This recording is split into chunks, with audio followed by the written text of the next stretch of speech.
क्या आपने कभी सोचा है कि हम जब विंडो शॉपिंग करते हैं तब भी, और जब हम बात करते हैं किसी के बारे में और किसी वस्तुओं को देखते हैं, सुनते हैं और स्पर्श करते हैं, तब भी हमारे जीवन में, हमारे हर समय में वो पूरण और गलन यानी चार्ज और डिस्चार्ज, इनका सिलसिला चलता रहता है। नहीं सोचा होगा ना कभी आपने? तो दोस्तों, आज हम इसी बात के बारे में यहाँ पर चर्चा करेंगे। हमारा ये शरीर जो है ना, जो हमारा शरीर बाहर से दिखता है, वो हमारा है स्थूल शरीर, यानी हमारा कार्य करने वाला शरीर, स्थूल शरीर, इफेक्ट बॉडी, फिजिकल बॉडी। और जो दो शरीर और हैं हमारे साथ, तेजस शरीर और सूक्ष्म कार्बन शरीर, ये दोनों सूक्ष्म हैं। तो तेजस शरीर जिसको कहते हैं इलेक्ट्रिकल बॉडी, और कारण शरीर जिसको कहते हैं कैजुअल बॉडी। तो ये दोनों सूक्ष्म हैं जो हमारे शरीर पर रौनक दिखती है, तेज दिखता है, नूर जिसको कहते हैं, जिसको हम कहते हैं हम चमक दिखती है हमारे शरीर पर, वो है इलेक्ट्रिकल बॉडी के कारण। और जो हम जो कुछ बीज बोते जा रहे हैं ना, बीज बोते जा रहे हैं, हाँ, किसान ही बीज नहीं बोता, हम सब बीज बोते हैं, हर प्राणी बीज बोता है, हर समय बोता है। तो जो बीज बो रहे हैं वो है हमारा कार्बन शरीर, बनता जाता है हाँ। वो अब इसी में कुछ ऐसा होता है, मैंने अभी आपको कहा, विंडो शॉपिंग में बात करते समय, खाते समय, चीज़ों को देखते समय, हर समय ये जो भी कुछ चार्जिंग करते रहते हैं ना, चार्जिंग होती रहती है अंदर में, चाहे वो जानते हुए हो, चाहे वो बिना जानते हुए हो, कई बार अनजान में भी होती रहती है। अब देखो, हम सोते हैं, उस समय तो हमें कुछ भान नहीं होता, तब भी वो चार्जिंग चलती है। स्वप्न आते हैं ना, उसमें चलती है। बीज हर समय बोए जा रहे हैं, तो बीज बोने का जो कार्य हो रहा है, उससे नया नया शरीर आगे का कारण बन रहा है। हाँ, कारण शरीर हो रहा है वो हमारा आगे के लिए द्रव्य कर्म वो बन के, और आगे हमारे को इन फ्यूचर वो भाव कर्म हमारा बन जाएगा। तो ये जो चार्ज और डिस्चार्ज है, इसे पूरण और गलन भी कहते हैं। परमाणु जो है यानी मैटर, परमाणु को पुद्गल कहते हैं, पता होगा आपको। पुद और गल दो शब्द हैं। पुद का अर्थ है मिलना और गल का अर्थ है बिछुड़ना, नष्ट होना। तो जो मिलता है और बिछुड़ता है उसका नाम है पुद्गल। तो ये जो हम कर्म बांधते हैं, ये भी तो पुद्गल है। कर्म भी पुद्गल है। कर्म जो है ना, जीव नहीं है। एक ही क्षेत्र में जीव भी रहता है और पुद्गल भी रहता है। यानी जो हमारी बॉडी है, हमारा शरीर है बाहर का जो दिखने वाला, उसके अंदर में हमारा चेतन यानी आत्मा यानी जीव, वो भी अंदर में है, और पुद्गल यानी अजीव जड़, वो एक साथ रहते हैं। और इससे जो है ना, फिर जड़ और चेतन दोनों एक दूसरे में ऐसे मिक्सअप हो जाते हैं, ऐसे एक दूसरे में हिल मिल जाते हैं, बिल्कुल मिलजुल जाते हैं। तो उससे कर्मों का चार्ज होता है, पूरण होता है कर्मों का। पूरण अर्थात पुद। और गल कब होता है? गल कब होता है? मैंने कहा ना दोनों चीज़ें साथ चलती हैं, चार्ज और डिस्चार्ज। समझो आप सड़क से गुजर रहे हो, फुटपाथ से गुजर रहे हो, और फुटपाथ पर बहुत सारी सुंदर सुंदर मिठाई की दुकानें हैं। अब उन मिठाई की दुकानों को देखकर और हम वहाँ पर अच्छे थालों में बड़े सुंदर ढंग से सजी हुई मिठाइयाँ हैं। अब उसमें किसी पर आपकी नज़र गई और वो अच्छी लगी, वहाँ तक हुआ मोह तो है, लेकिन वो मोह कौन सा होगा? गलन मोह होगा, उसको गलन मोह कहेंगे। और वो डिस्चार्ज है। लेकिन जब उसके अंदर आसक्ति भर जाएगी, जब उसके अंदर वृद्धि हो जाएगी, नहीं मुझे तो चाहिए, ये तो ज़रूर खानी है, और उसके लिए ऐसी इच्छा, ऐसी लालसा जगेगी, वहाँ पर पूरण होगा, नया पूरण होगा। अच्छा लगा, वो तो पहले का बंधा हुआ भाव कर्म था, उसका गलन हुआ वहाँ तक।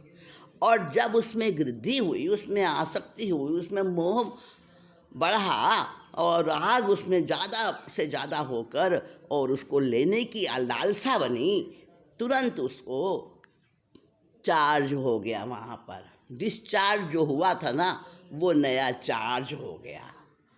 तो पहले जन्म में जो हमने चार्ज किया था, वो आज हमारे अनुभव में आकर वो डिस्चार्ज होता जाता है, और उसमें लाइक और डिसलाइक यानी हमारी पसंद और नापसंद जब आती है, उसमें मिल जाती है, तब तक तो वो डिस्चार्ज हो रहा है।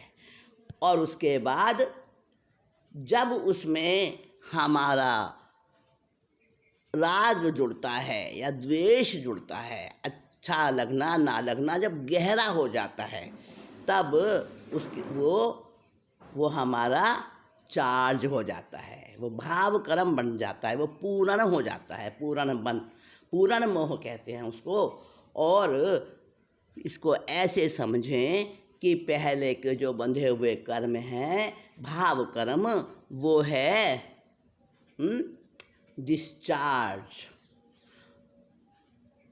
डिस्चार्ज होने वाले, और जो नए बंध रहे हैं वो चार्ज हो रहे हैं। यानी कि जो संचित इकट्ठे हो गए हैं भाव कर्म, जैसे आपकी चार्ज होने के बाद बैटरी फुल हो जाती है। चार्ज होने के बाद क्या होता है? बैटरी फुल हो जाती है। तो पिछले कर्म तो हमारी चार्ज्ड बैटरी है, चार्ज्ड बैटरी, लेकिन जब वो उदय में आते हैं तब वो डिस्चार्ज होते जाते हैं। जैसे जैसे हम अपनी बैटरी का यूज़ करते जाते हैं, वैसे वैसे वो बैटरी डिस्चार्ज होती जाती है ना, इसी तरह समझे। और जब बैटरी डिस्चार्ज हो जाती है तब हम उसको फिर से चार्ज करते हैं। इसी तरह से हम नए कर्म बांधते हैं, द्रव्य कर्म। तो द्रव्य कर्म जो है वो चार्जिंग है, नया चार्जिंग है। और वो जो हमारी पहले की भाव कर्म वाली जो बैटरी फुल है, वो डिस्चार्ज होती रहती है, और हम नया कर्म बांध कर उसको चार्ज करते रहते हैं। पूरण और गलन ये चलता रहता है। गलन यानी कि भाव कर्म जो उदय में आ रहे हैं वो गलन है, वो डिस्चार्ज हो रहा है, बैटरी डिस्चार्ज हो रही है, खर्च हो रही है, ठीक है ना, कम होती जा रही है। अगर हम उसमें नया चार्ज ना करें तो, लेकिन अगर हम नया चार्ज भी साथ साथ करते जाते हैं तो बैटरी डिस्चार्ज कैसे होगी? वही हाल हमारा है। तो हमारा ये जो दिखने वाला शरीर है, बाहर की हमारी बॉडी, तो ये जो शरीर है, जब इसमें से आत्मा निकल जाती है, ये हमारा कार्य शरीर है, और इसको कहते हैं फिजिकल बॉडी। ये हमारा कार्य शरीर, यानी किसी कारण से बना हुआ। और कारण शरीर कौन है? कर्म, जिसकी वजह से शरीर बनता है।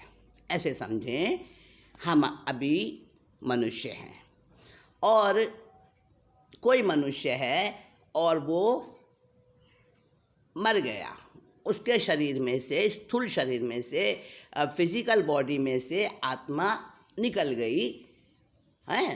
तो जो सूक्ष्म शरीर दो हैं अंदर में, कैजुअल बॉडी और इलेक्ट्रिक बॉडी, यानी कि कारण शरीर और तेजस शरीर, वो साथ में ही रहेंगे।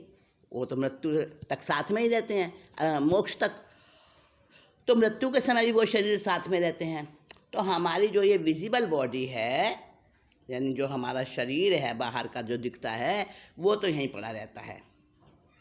इतनी जल्दी तो कोई उसको जलाते नहीं है, इतनी जल्दी कुछ उसका होता नहीं है।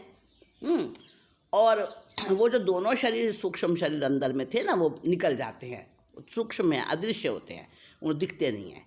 तो वो तेजस शरीर और कार्बन शरीर दोनों निकल जाते हैं और कहाँ पहुँचते हैं? नया स्थान ढूंढती है वो आत्मा, उन दोनों शरीरों के साथ जाकर पूरे लोक में नया स्थान ढूंढती है, अपनी जगह ढूंढती है। और वो जब तक नया स्थान नहीं मिल जाता तब तक वो उस आत्मा का क्या है, क्योंकि आत्मा का गुण है संकोच और विस्तार का गुण, तो वो उस शरीर के साथ, जो हम पुराना शरीर है, उस शरीर के साथ उसका जुड़ाव रहता है। एक सिरा यहाँ तो एक सिरा नए स्थान पर, हाँ, लंबा हो जाता है, वो लंबा हो जाता है। और लंबा होकर विकास गुण के साथ में लंबा होकर एक छोर तो पुराने स्थूल शरीर में रहता है और दूसरा छोर उसका नए बनने वाले कार्य शरीर में, जो नया कार्य शरीर बन रहा है। और फिर जब वो शरीर बन जाता है, 6 पर्याप्ति आपने सुनी होंगी, जब शरीर पर्याप्ति बन जाती है तो फिर वो शरीर बनने के बाद ये पुराना शरीर छूट जाता है। अब उसमें कितना समय लग रहा है, किसी का कितना समय लगता है, किसी का कम, किसी का ज़्यादा, परंतु होता वो बहुत थोड़ा ही है। समझो किसी को लग रहे हैं 4 सेकंड, किसी को लग रहे हैं 2 सेकंड, किसी को लग रहे हैं 5 सेकंड, बस। ये तो बहुत सारे बता दिए मैंने, इतने तो होता भी नहीं है, इतना समय तो होता भी नहीं है। समय, 3 समय अधिकतम, और चौथे समय तो आत्मा नए शरीर को प्राप्त कर लेती है। समय किसको कहते हैं? आँख की पलक जो हम झपकते हैं ना, तो उसमें तो असंख्यात समय हो जाते हैं, और उसमें से 3 समय 4 समय कितना कम हो गया है ना। तो जिस शरीर, अंतिम जो शरीर होता है जिसके बाद मोक्ष हो जाता है, यानी चार्ज डिस्चार्ज सारा कुछ बंद हो जाता है, और स्थूल शरीर यानी कि ये जो है हमारा फिजिकल बॉडी है, ये भी ख़त्म, और इलेक्ट्रिक बॉडी तेजस शरीर भी ख़त्म, और कैजुअल बॉडी कार्बन शरीर भी ख़त्म हो जाता है, सब नष्ट हो जाता है। तो उस अंतिम जो शरीर था उसको कहते हैं चरम शरीर। और चरम शरीर से पहले वो शुद्धात्मा बन जाता है। चरम शरीर से पहले शुद्धात्मा बन जाता है, और शुद्धात्मा होता है तब उसका मरण समाधि मरण कहलाता है। तो ये जो शरीर हमारा है, ये अभी हमें इफ़ेक्ट है, कार्य रूप में मिला है। इसका कॉज यानी कारण वो है कैजुअल बॉडी, हमारा कार्बन शरीर, और ये उसका इफ़ेक्ट है। कॉज एंड इफ़ेक्ट का सिद्धांत साथ साथ चलता है, और इसी को कहते हैं चार्ज और डिस्चार्ज। पूरण गलन भी इसी को कहते हैं। जैसे जैसे भाव बनेंगे, ऐसे कह दें, जैसे जैसे कर्म बीज हम बोएंगे, वैसे वैसे कर्म बीज वो कारण बनते जाएंगे, और अगले भव में वो कार्य बन जाएंगे। यानी जो हम कर रहे हैं वो कॉज है, और उसका इफ़ेक्ट बाद में आएगा। जो इस चीज़ को समझता है वो शुद्ध आत्मा होता है। और शुद्ध आत्मा ये जानता है कि मैं जो कुछ भी संसार में कर रहा हूँ वो मैं नहीं कर रहा, वो ऑटोमेटिक कंपलसरी होना ही है। मैं इसमें कोई अपना वो रोल नहीं रख रहा हूँ, मेरा कोई रोल नहीं है इसमें, ये तो होना ही है सब कुछ। और मैं नहीं करूँगा तब भी होना है। मैं करने वाला कौन हूँ वो ये समझता है शुद्ध आत्मा। यानी वो समझता है कि ये जो कंपलसरी है और मेरा ड्यूटी बॉन्ड मैंने इसको मतलब बना लिया है। ड्यूटी बॉन्ड है नहीं, यानी मैं करता नहीं हूँ। जो कुछ मैं कर रहा हूँ ड्यूटी बॉन्ड मैं समझ रहा हूँ, वो ड्यूटी बॉन्ड है नहीं, वो कंपलसरी है। तो भगवान महावीर को भी बहुत सारा ऐसा कुछ मिला था, सब महापुरुषों को मिलता है, परंतु वो उसको अपने साथ में जोड़ते नहीं हैं, कर्ता नहीं बनते हैं उसके। और कर्ता नहीं बनते हैं तो वो सच्चे पुरुष बन जाते हैं। यानी पुरुष कब, उनको पुरुष की पदवी कब मिलती है? पुरुष की पदवी कब मिलती है कि जब वो सही मायनों में पुरुष का कार्य करते हैं। पुरुष का कार्य करते हैं तभी पुरुष बनते हैं। तो हम अभी पुरुष हैं कि नहीं? भगवान अजितनाथ की स्तुति करते हुए आनंद घन जी ने, महात्मा आनंद घन जी हुए हैं, संत हुए हैं, उन्होंने 24 तीर्थंकरों की स्तुति की है। 24 बोलते हैं उन्हें, आनंद घन जी की 24। तो उसमें दूसरे तीर्थंकर श्री अजितनाथ भगवान की 24 करते हुए उन्होंने कहा है, क्या कहा है आपने सुनी होगी बहुत बार। उन्होंने कहा है कि अजितनाथ भगवान, मैं आपके दर्शन करना चाहता हूँ और आपके दर्शन बड़े कठिन हैं करने। और आप कैसे थे कि जिन्होंने मतलब जिनको आप जीत चुके हैं उन्होंने मुझे जीत रखा है। अर्थात जिनको आपने अपना दास बनाया मैं उनका दास बना हुआ हूँ। मैं कैसा पुरुष हूँ? यानी उन्होंने ये कहा कि मैं कैसा पुरुष हूँ, मैं पुरुष कहलाता हूँ पर मैं पुरुष हूँ नहीं, क्योंकि सचमुच में तो मैं पुरुष जैसा कार्य नहीं कर रहा हूँ। इसलिए मैं अपने को पुरुष कहता ज़रूर हूँ पर सचमुच में मैं पुरुष हूँ नहीं। कैसा पुरुष हूँ मैं? पुरुष तो मैं तब कहलाऊँगा कि जब मैं सचमुच में पुरुष वाला कार्य करूँगा। हैं? तो मैं पुरुष कहलाता ज़रूर हूँ। तो उन्होंने ये बात कही है अपने आप को कि पुरुष मैं कहलाता तो हूँ। पुरुष और स्त्री से मतलब नहीं है यहाँ। पुरुष का मतलब है कि जो पुरुषार्थ कर सके, जो पुरुषार्थ करता है वही पुरुष होता है। और पुरुषार्थ कैसा? पुरुषार्थ कौन सा? पुरुष का पुरुषार्थ है कि किसी से हारे नहीं, चाहे वो कैसा भी महान कर्म हो, चाहे वो कैसा भी मुश्किल कर्म हो, उससे हारे नहीं। और जब पुरुष बन जाता है, पुरुष पद की प्राप्ति हो जाती है, तब स्वतंत्र मर्जी उसकी स्वतंत्र, स्व माने अपना, तंत्र माने मर्जी, सिस्टम, अपना खुद का सिस्टम।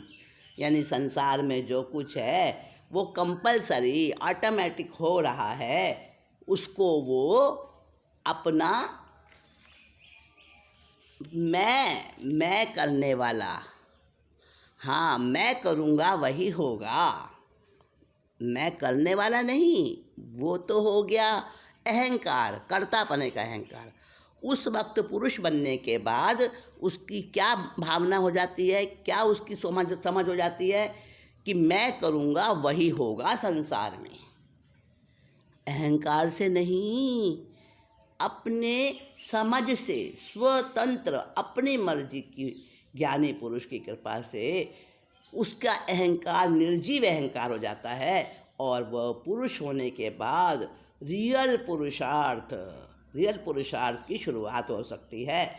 मतलब सबसे बड़ा पुरुषार्थ क्या है?